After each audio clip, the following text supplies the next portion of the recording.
Hey guys, so for those who don't know me very well, my name is Lauren. I just turned 30 a month ago. I live in North Carolina and I have a 4-year-old golden service dog named Lexi. And this is my story. So I just left therapy a little while ago, and our goal for 2020 is something called radical acceptance. And it's really exciting for me because right now I'm in a weird place of denial. And so I've been in therapy for as long as I've been sick, which is 5 years now. But her idea for me was to work on my denial, was to hopefully share my story with you guys in the hopes that I could turn it into something positive, and maybe be able to be a light for other people, which is something that I've always hoped to do, but in a hopefully way that I can help myself, maybe help other people. So that's kind of my goal with these series of videos, is to maybe be able to reach other people, and by doing that I can get to that radical acceptance this year. So the first video I just wanted to do kind of my experience with POTS.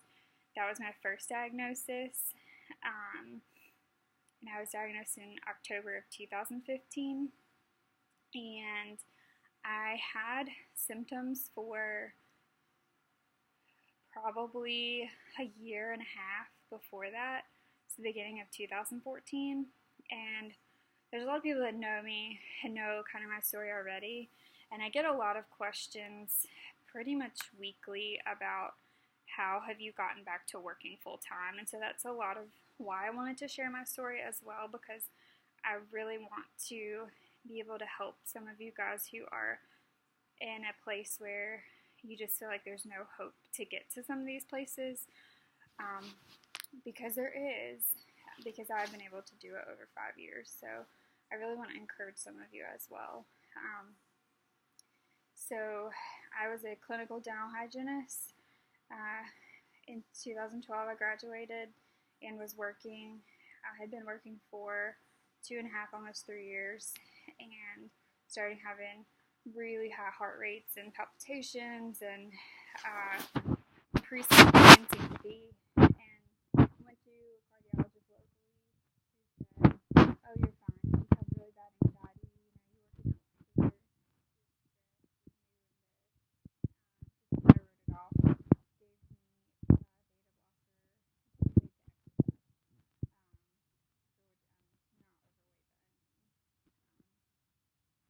blocker, to exercise,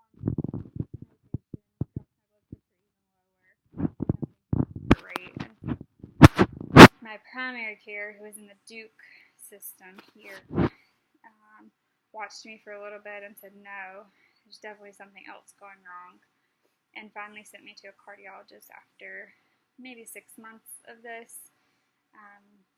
That cardiologist watched me for another 6 months and said, no, I've seen POTS in a few patients, and I definitely think you have it, and referred me to the Syncope Clinic at Duke, and I finally got in there, and they implanted a heart monitor in me, which I've gotten a lot of questions about that heart monitor, so I just kind of wanted to talk about that too. That was probably one of the best things that I ever had done, just because within 30 days of the data that she had from that monitor, she was able to really pick up on a lot of things, that, and I'm not saying that you can't have it with the ones that you can wear. I'm sure that you guys get really good results with that.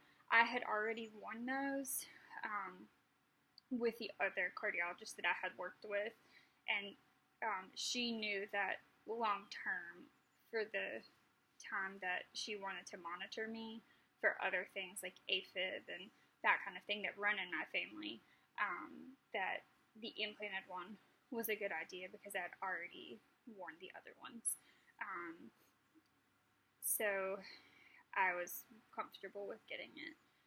And then, we can track it easily, and it uploads every night and that kind of thing. And I didn't have to worry about, because I'm allergic to the adhesive and that kind of thing. So it was really good. And then I get a lot of questions about POTS and how I was able to get back into working. And I love getting those questions because it took me 1.5 years to get there. And my journey is not the same as everyone else's journey. What worked for me obviously is not going to work for everyone else. Every case is so different. I went to a cardiac rehab program for a year. I was there 3 days a week and then 2 days a week. And then I graduated to be able to do it at home. I'm still supposed to do it at home, but working 4 days a week, I'm just not able to. I have been to the POTS treatment center in Dallas. I get a lot of questions about that. And for me, I had a really beneficial experience there because I really believe in biofeedback. And when I say that, I don't mean that I believe just biofeedback is going to heal me from POTS. Do I still take my POTS medication? Yeah, absolutely. I have not quit taking it. But I think it's a good adjunctive therapy to what I'm doing. I use it every night before bed. I use the CDs that I got there. I love the software that I got from that treatment center. Do I know that I think it's like just the cure-all for everything? No, absolutely not. I really highly believe in a combination of things. I 100% believe in the medicines that I take, but I also believe in doing other things. I love my biofeedback, but I have to use everything that I've been given. It's really a combination of the Levine protocol for me, plus my meds, plus the biofeedback, plus, making sure that I'm eating things that, are good for me to eat that are not going to set things off. I also have a feeding tube, so, that helps as well. I just don't believe it's one thing. I believe in acupuncture. I believe in just a really well-rounded sense of using every single avenue to make sure you can be the best that you can. And I didn't jump right back into working either. It took 1.5 years of really exploring everything. I went to the Mayo Clinic and got second opinions on everything.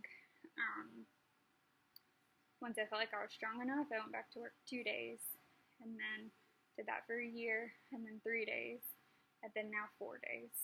And I'm not saying it's easy by any means. There are plenty of weeks that I can't do it. So that's kind of the POTS story. That was, 4 or 5 years ago. I do have a service dog. She's been working today, so she's napping right now. But I just get a lot of questions about things, and with therapy, we really felt like maybe speaking out about it and hoping that my story could be encouraging to people would really help me face some of the denial that I'm facing right now. You get to a point where, 5 years into it, you just hit a brick wall where it's just so hard to feel like you can continue pushing through all of the meds and all of the exercise and just all of the work that it takes to be somewhat healthy and trying to work and just trying to balance everything. But I'm hoping that maybe my story can help people. and then somehow help myself to realize that, to keep going, and that there's just light at the end of the tunnel. So that's the POTS story, and I do have gastroparesis, and so I have a feeding tube. I do have Ehlers-Danlos and mast cell activation disorder, so I'm hoping that, I can go through some more stories with you guys of kind of how all of that came about. I have epilepsy as well, so I really want to do a series of kind of how all of those played out. POTS was the first one to come along, and then everything else kind of came after that. So I really hope that maybe by sharing each piece of my story, that it can help others to not give up and, keep pushing.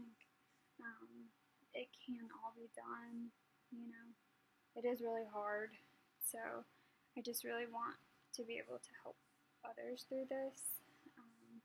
And I'm going to go through some things with Lexi too, and just kind of how we went about getting her and deciding that that was a good option for me as well. So I just wanted to start with this, because I do get a lot of questions about, the journey of leaving work, coming back to work after taking a break. And I do not see patients anymore, so, there was a huge life change in that. When I chose to go back to work, I chose something where I could stay in my field of dental, but I just have a desk job now. So it was a radical new normal for me, not doing what I used to do, but going back in the sense that I could have a little bit of normalcy again.